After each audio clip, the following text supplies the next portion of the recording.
Are you recording? Are you recording? Yeah, I'm recording. Okay.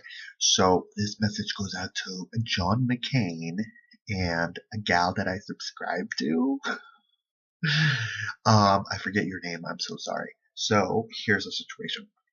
In the video that this lady had made, she had talked about a spirit that she was scared about in her apartment dwelling, whatnot. And she was wondering how to remove this spirit. So here's some advice. I study Kabbalah.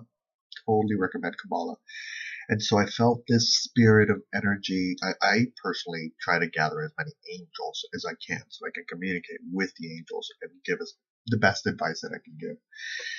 So the angels brought me to this book. What is it? It is the Kabbalist Bible, Deuteronomy. Basically what it does is it breaks down, it's Rob Berg. I believe it's Rob Berg. I'm going to go with Rob Berg because you can totally sense the way he speaks and it's just like he's there. Like, and that's what's so beautiful about his books. So I'm going to read a little lesson about Devarim for you guys, and also go into. So this is about the Bible. This is about the Torah. So in order to send both of you for John McCain, healing, positive energy, and for this young lady, in order to remove that force from her apartment, I'm going to transfer this energy for you from the Rav, because we're all one and we're all in the chain of love and connection. And hopefully that you both, John McCain and this gal, try to look up this book and find out and see what happens, with your life, and dive into Kabbalah and be like, what's Kabbalah? And how can it help you in my life? So I'm going to read from the book. Rob, please help me do good work on your behalf. Regarding Shabbat Chazon, the portion of Devarim is read every year on the Shabbat before the ninth day of Av. This Shabbat is called Shabbat Chazon, the Shabbat of vision, because it is Haftarah, concerns the vision of Isaiah ben Hamotz. In his vision, Isaiah saw the destruction of the temple on the ninth of Av, which became the worst era in history of mankind. Recently, the ninth of Av was the date that the Nazis began their reign of terror during World War II. Yet according to the teachings of the great Kabbalist Rav Isaac Luria, the ninth of Av is also the day on which the Messiah will be born.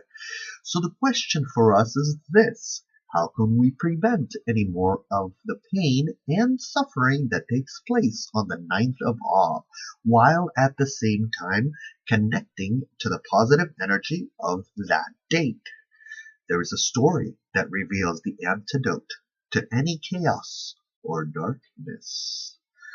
Rav Elimelech and Rav Susha, brothers and great Kabbalists, had another brother named Rav Mordechai, whose views were strongly opposed to those of his brothers. He disagreed with them at every turn. Rav Mordechai became ill. His doctors concluded that he had a very serious contagious disease. He was told that his days were numbered and that he had to be quarantined.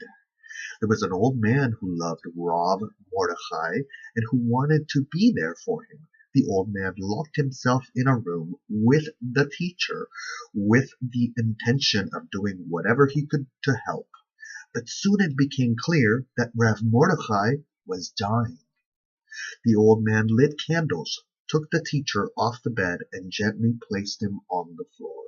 Then, all of a sudden, the old man noticed that a new soul was beating inside Rav Mordechai.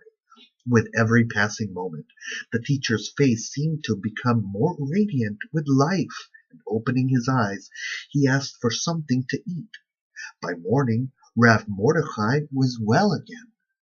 There was a wondrous thing for the old man to behold, and he asked Rav Mordechai to describe everything the teacher had gone through during his miraculous recovery.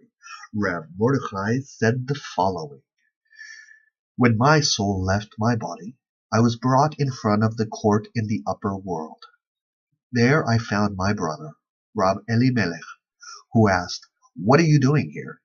I told him that I had been sentenced to die and that my soul had been taken. My brother became very upset and shouted, "Is it right to chop down a tree while it is still growing, or to kill a young man who has a wife and children?" He ordered the divine court to overturn the judgment against me, but to no avail.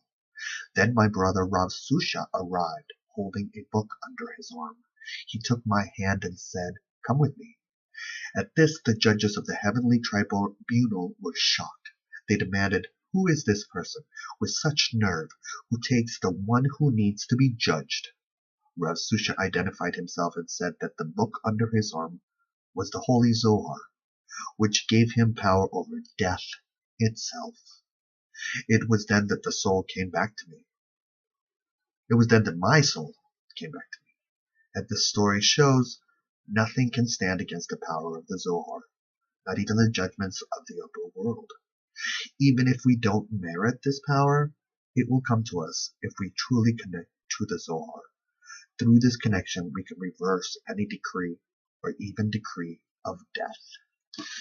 So what do we learn? And I'm going to keep reading. And I recommend, just what is your spiritual teachings? What are your spiritual teachings out there? So what's really beautiful about the story is that even at the moment of death, even when things are the bleakest, that what I got from the story is you can be like, no, the Zohar. I'm going to cling onto it. So what's the Zohar? Well, talk to the Kabbalah Center. They'll help you out. They know more about the Zohar and the deeper secrets. And I'll try to make some more videos about Kabbalah and whatnot because I got a lot of stuff. But go to the link if you want a Zohar. Go to the link in the bottom below. And I believe I'm going to try to manifest some kind of account that has some kind of Zohar at a reasonable price. But if not, of course, go to Kabbalah.com. And I'm going to put that link as well. I want to wish you all a wonderful, wonderful, wonderful eternity.